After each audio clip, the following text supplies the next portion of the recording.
Welcome to the Wisdom Trust. I'm Loren Crawford.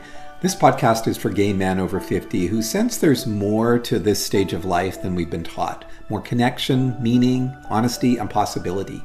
Each episode is a conversation with a thoughtful gay man who's navigating the deeper questions that often emerge in the second half of life. Aging, identity, purpose, belonging, reinvention, community, love, and living consciously. These are not conversations about decline. They're conversations about becoming. I'm glad you're here. Hello and welcome to another episode of the Wisdom Trust. And I'm here today with Armen Heining, and we're going to be talking about his amazing experiences, and they are pretty fabulous. Before we do that, just a reminder that we're here not as celebrities, not as experts in anything. We're here as gay men talking about our journeys. We're here to inspire, to uplift, to have sharing of stories that really helps us to think about how we can transform, how we can live at this stage in our lives when we're experiencing these wisdom years. So let me tell you a little bit about Armen and his illustrious, amazing journey. So it began as a spiritual journey in Bavarian Benedictine monastery in Germany, where he discovered a world of deep meditation. And that was through Christian contemplation and Zazen. Through Tantra, he found a bridge between spirituality and sexuality, and in 1992 founded Gay Tantra. For more than 30 years, he's been exploring with many parts of the world how this connection between body, sexuality, love, and consciousness is interwoven. There was a personal crisis that he experienced in 2013 to 2015 that forced him to rethink everything. And today, his life is about returning again to this essence of the heart and relaxing there. Looking back, he sees these phases are all part of the singular journey that is this life, the embodiment of truth and love. Wow. So that's very beautiful. I would love for you to continue on. So tell us a little bit more about all of this. Who is Armen? What is this thing that makes you tick? I'm Armen, and I discovered myself as a spiritual being making a journey in this world. This started already when I was 16, so I was on very much longing for God, and this brought me into a Benedictine monastery. But my longing was much more than it was on offer there. I studied then Zen meditation, which was not in agreement with my monastic community, and later on we agreed that Armen Frère Christoph will leave the monastery to go his path. And then Armen discovered Tantra. And of course, he didn't want to be gay at that point of his life. And so he did a straight Tantra training, but then had his big gay coming out during that training, which made him then being the founder of Gay Tantra, because there was nothing at that time, nearly nothing offered on that. So I started with Gay Tantra, and that is my journey since 1992, and also business-wise and my job-wise. It's a wonderful path, which also after what was 2023, after 20 years or something like that, not really 20 years, brought me in a certain, how do you call that, boring situation after having success, asking what's next, which brought me then in 2013 to sex on camps and sex on crystal meth, which was on the beginning very, very good. But then in 2015, when I was 55, I had wake-up experiences. And with this wake-up experience, Armen, there's something wrong in your life. I came out of that through learning to forgive myself, forgive parents, etc., etc. Tell us about, you got involved in your Gay Tantra, and then, if I understand correctly, that led to a bit of a sex addiction and drug use or overuse. Is that what you were saying? So Yes, in that's my private life, big. yes. How Yes, in my how were private life. you how were you able to navigate that? So in the retro perspective, I was able to navigate, as my body has already a remembering of enlightenment and being really in peace, which I was in 2015 not. This was a first wake-up call. It was in March or something, 2013. And on the 1st of April, I received an email from the Lesbian and Gay Association of Germany, and they shared that Angela Merkel has changed her mind about same-sex marriage. You must know we have same-sex marriage now till 2018 or 2019. In 2015, Germany has not been so far. So in the 1st of April, I received this email. Angela Merkel has traveled through so many countries, Sweden, Finland, Spain, and all the governments said to Angela Merkel, so Angela, we have the same-sex marriage here in our countries, and the same-sex people do not destroy our society, so they do not harm them. So you go in always with your gut feeling. You say you have a bad gut feeling about that. What is that gut feeling? Tell us more about that. And the email told further, okay, so Angela Merkel turned inside and asked her, what is that gut feeling? And saw this a little bit more rational and said, yeah, so it's not good. She said to herself, it's not good to go with just a gut feeling. So, and I really asked the community for forgiveness that she always was just with a gut feeling going and not serious thinking about that. And she apologizes, she asked for apologize. And in the Pride season 2015, the gay, so our society, we will invent, you will have the same-sex marriage. Okay, I read that and I became angry. Angry. Angela Merkel can change her mind.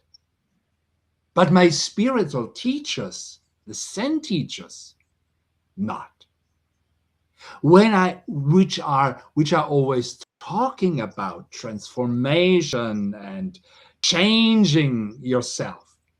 When I ask in 2002, my Zen teacher or mentor about, so at that time, Zen started to get into categories. Zen for pedagogues, Zen for managers, Zen for women. So I said to the Zen teacher, let us make now Zen for queer people, for gay men. When you want to do that, you have to leave. You have to leave. So he got very angry in the Doksan room, very angry, and I had to leave, not to leave the center, but I have to leave the Doksan room and stay everything like it is. And also in my Tantra field.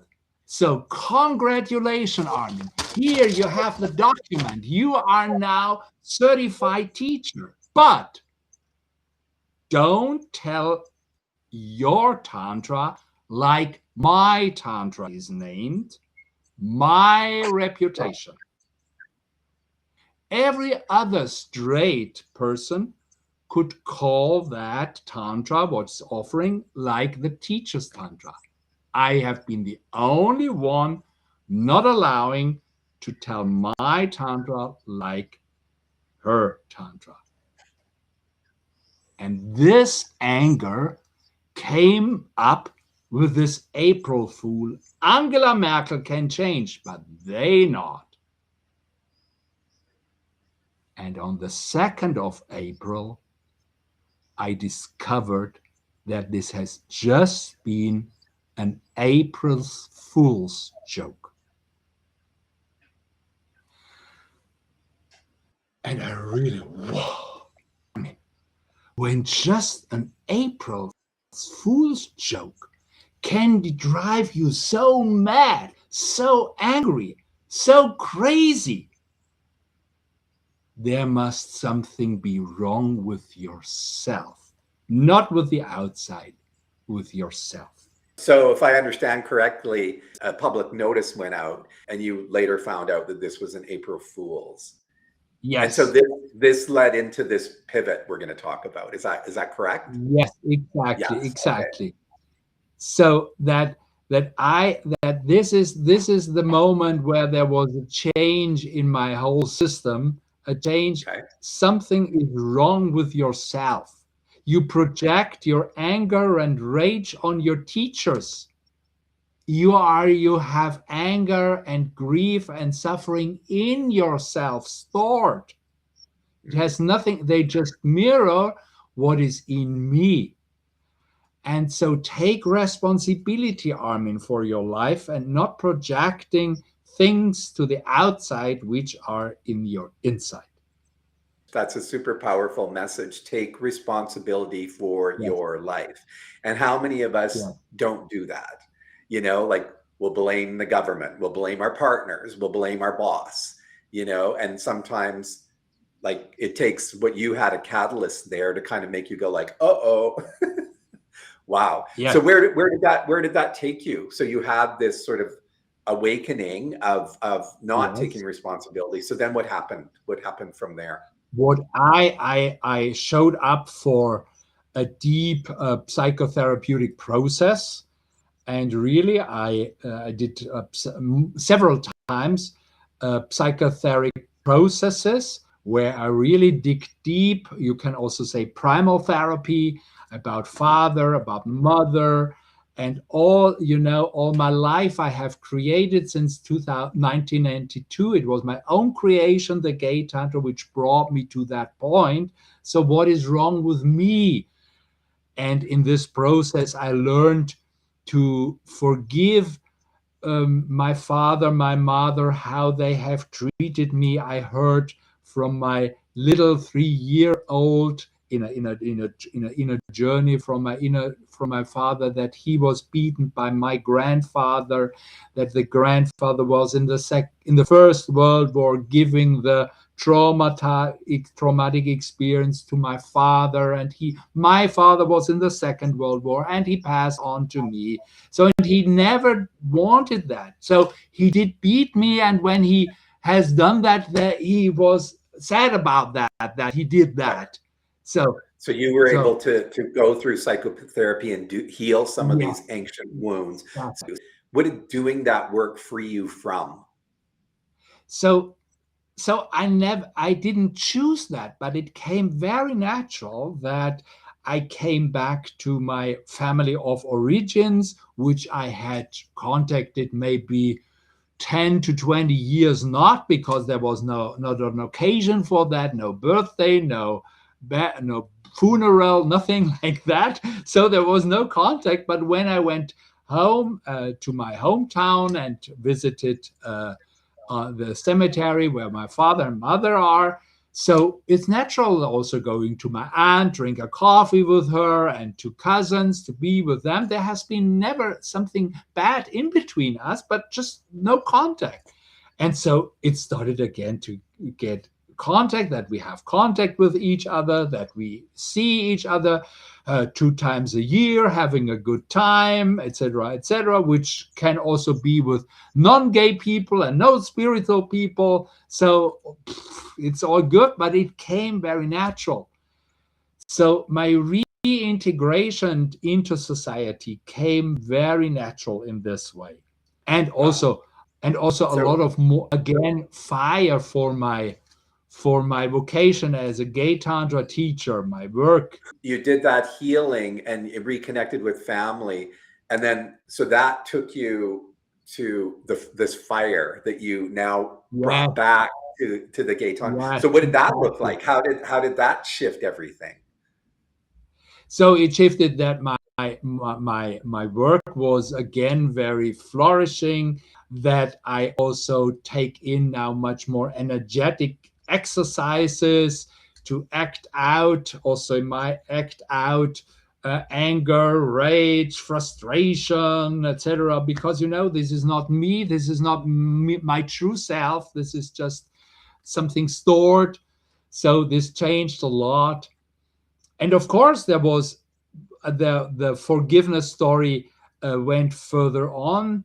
I discovered dynamic meditation, which is an Osho tool where you strongly breathe and then act out what's inside, turning the inside out. So I have this tool on my side in when there is a stuck situation, I can practice that. And you teach you teach this as part of Gay Tantra? Also. Yes, I teach this also. But then, of course, then there came the pandemic time. And the pandemic time was not so bad for me, but then the Ukraine war started. And this brought me again into pressure, into like a corner.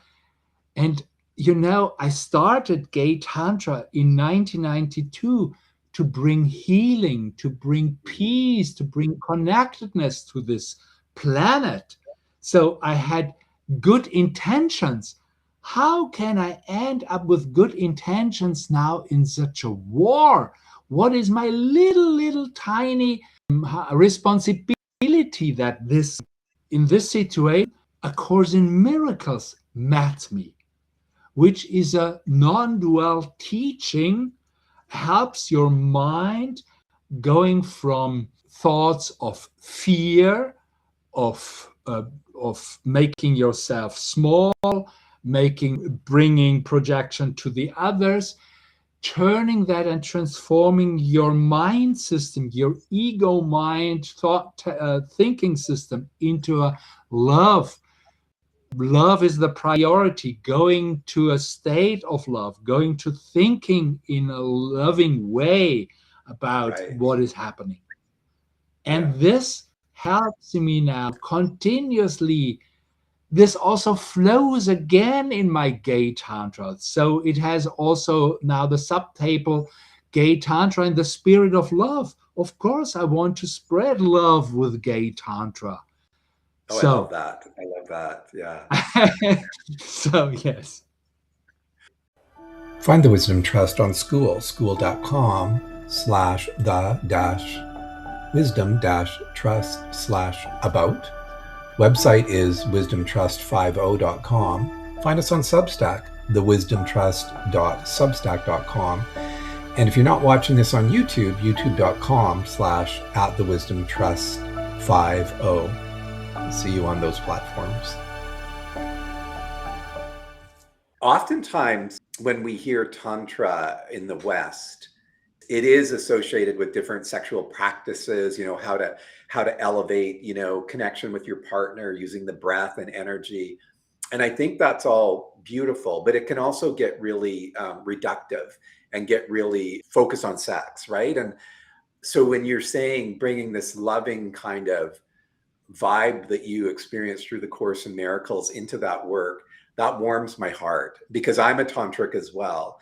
And when I see Tantra being reduced to sex workshops and things like that are missing some of that bigger spiritual anchoring, the fact that you're bringing this kind of energy to it, I think that's exceptional. So congratulations. So the thing is, you have to know, or I learned to know how the ego works. Should I share that a little bit? Yes, of course. I share that a little bit. So when you go into a Tantra workshop, hopefully, and usually it happens, your eyes get more shining, your heart gets open, you get more alive. Okay, you do now more of that Tantra courses and you get more alive. And you know, always the ego is learns with the ego has first to disappear, that you can go into some steps outside of your comfort zone. Outside of your comfort zone, there are the spiritual experiences and the broadening of your consciousness experience. But the ego always learns with you. It looks from the back and then comes again in the front, and I want more, and I want more, and I want more of that. And this brings you into that Tantra is just sex, that Tantra is just ecstasy, that Tantra is just body. And this is then the diminishing part. And then you have, so I am now clear with that. Okay, this is the ego. We want to stay in love. Take a step back. Beautiful. Breathe deep.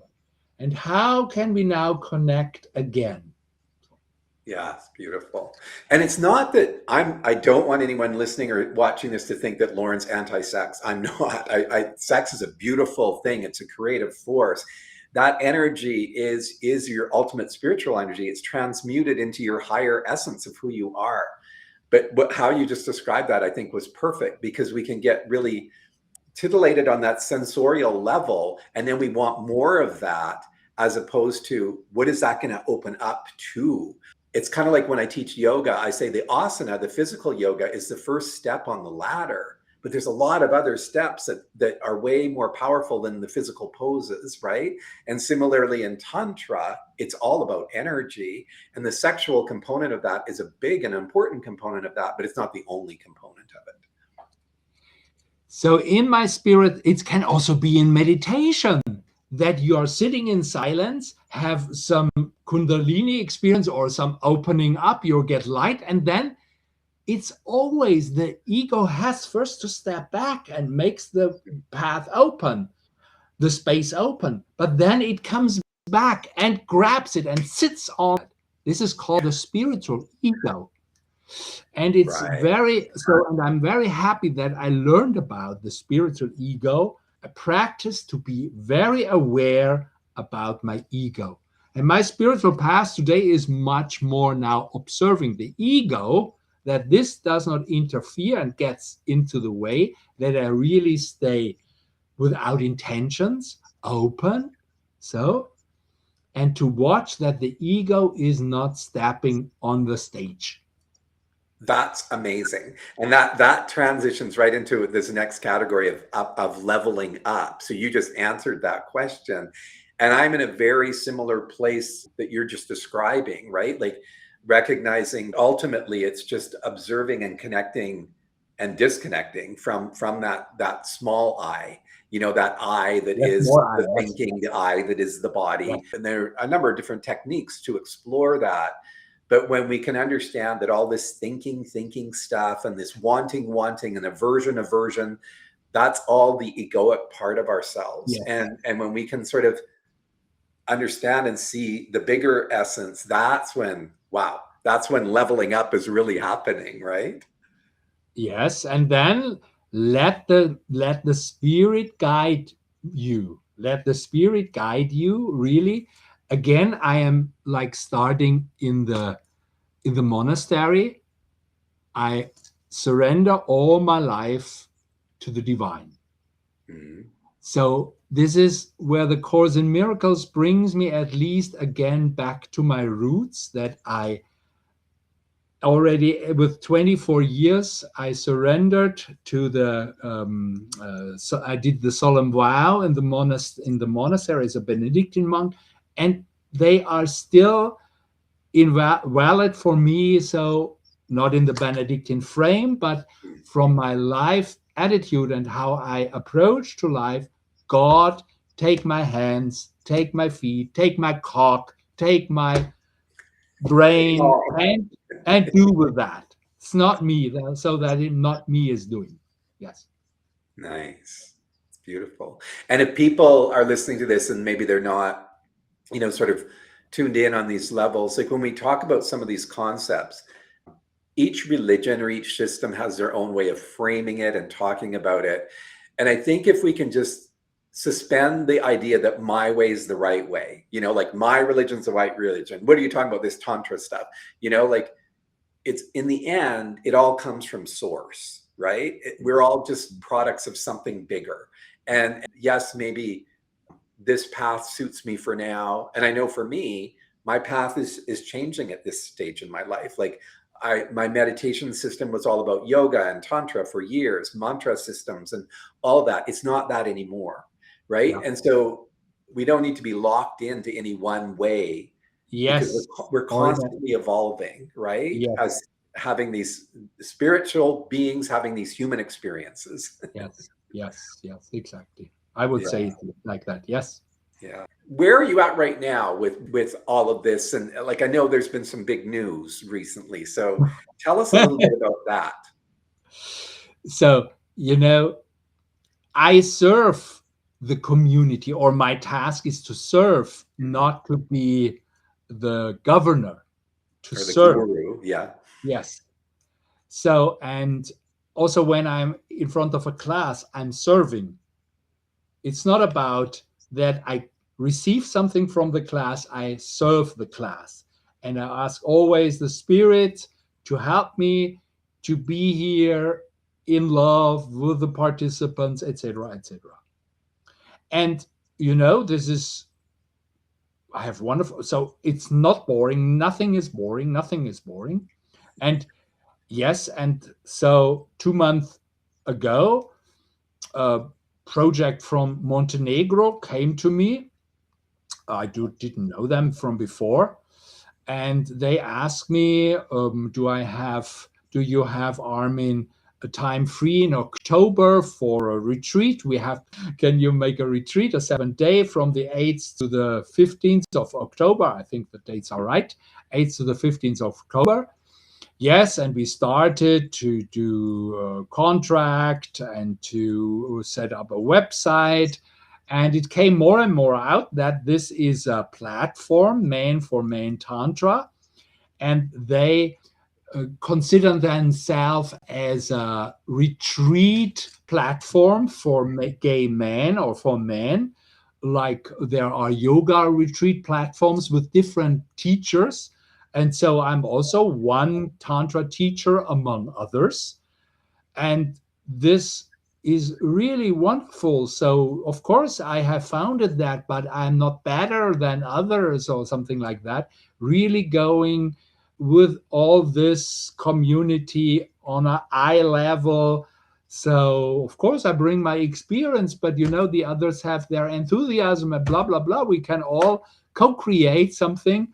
And I'm really happy that now, after how many years? 34 years, Gay Tantra changes in another directions. And today I already sent out to 3 participants who would like to join emails for the registration process. This all goes now different than the former times. So, but I'm open to make different things.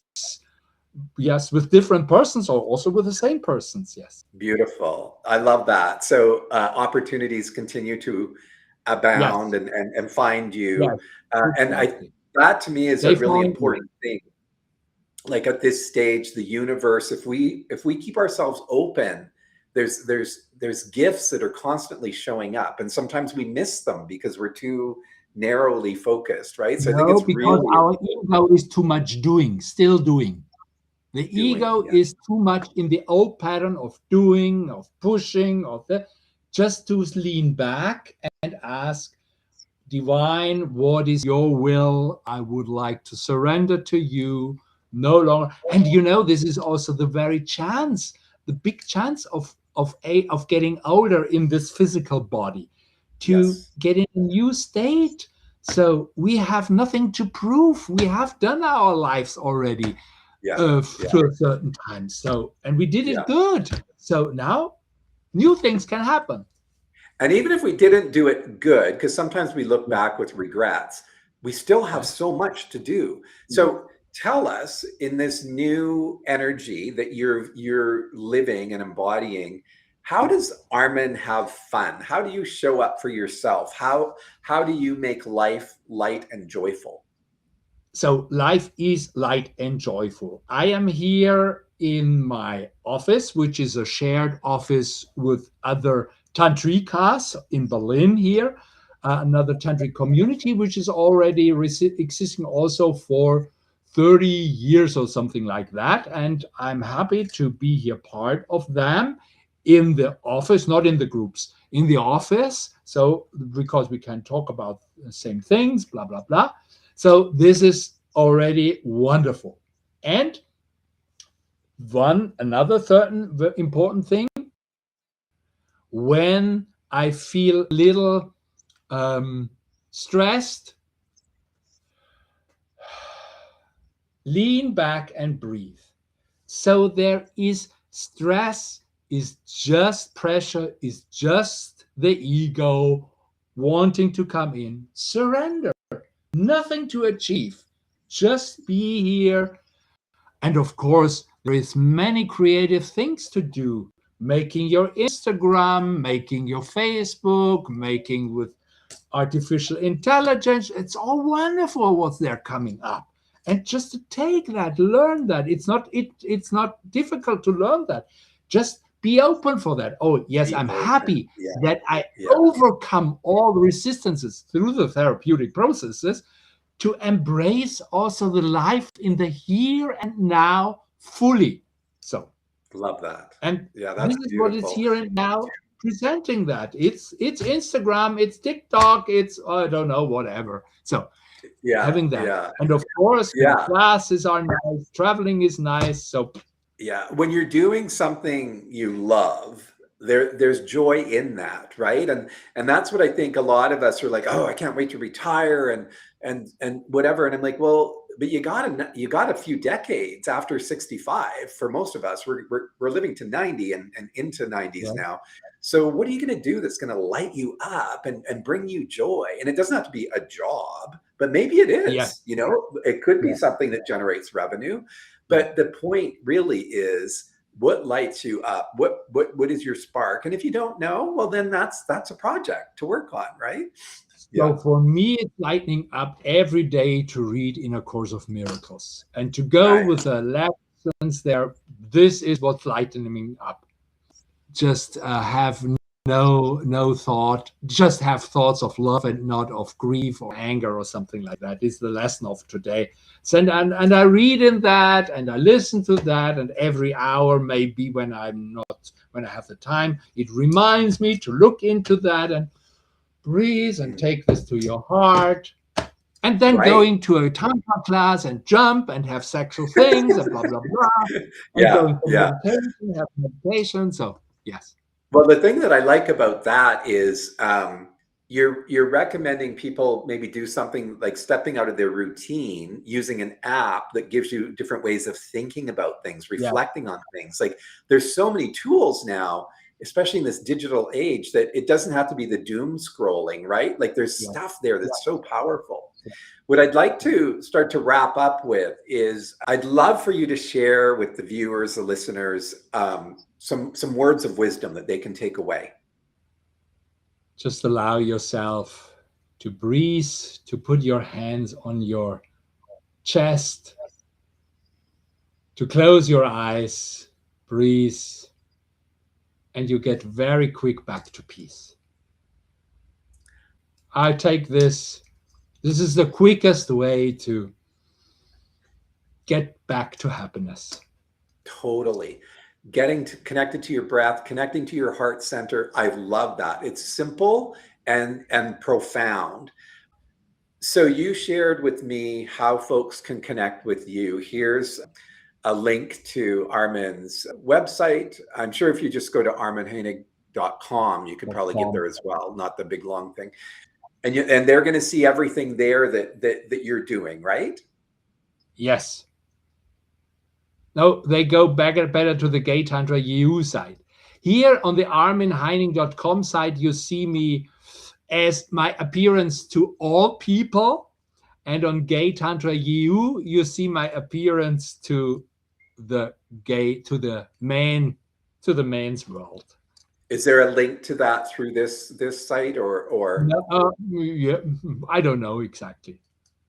Yes, And they that's can the origin. also find you here, and this one might be a little bit more apt for this audience, this group, gaytantra.eu. Yes. Yeah. Yes. Okay. Beautiful. Yes. Well, Okay. Well, thank you so much. It's been wonderful connecting with you, and I look forward to seeing where this all goes, and that your new position in Montenegro is fabulous, and you find so much love and joy there. And thank you, Loren, for setting up this podcast. Thank you for your work you are doing. I think this is important what you are doing, just to give us, we are maybe the first generation which is going into that age or with awareness. And thank you for your support you are giving with what you are doing. Thank you. And of course, you can find out more about Wisdom Trust at our Substack channel. So go check that out. There's essays. There'll be other forms there of communication, some smaller form documentation, some video. And these podcasts are in video form on our YouTube channel. So be sure to check those out as well. Thank you to our guests today, and thank you for listening. If what you heard landed with you, if you felt seen, heard, inspired to make a shift, I want to hear about it. Get back to me on one of our platforms or where you're listening to or seeing this. And if you know another man over 50 who you think would benefit from hearing this, share it with them, please. This community grows when we show up for each other. You can find more essays on these topics, reflections and such at our Substack account. Watch for other content on our YouTube channel, and stay connected to us through our Skool platform. This is where we engage and are building our community. Remember, the second half of life isn't the beginning of the end. For many of us, it's the moment life finally begins to open up. You're not alone in this. We're in it together. I'll see you next time on the Wisdom Trust.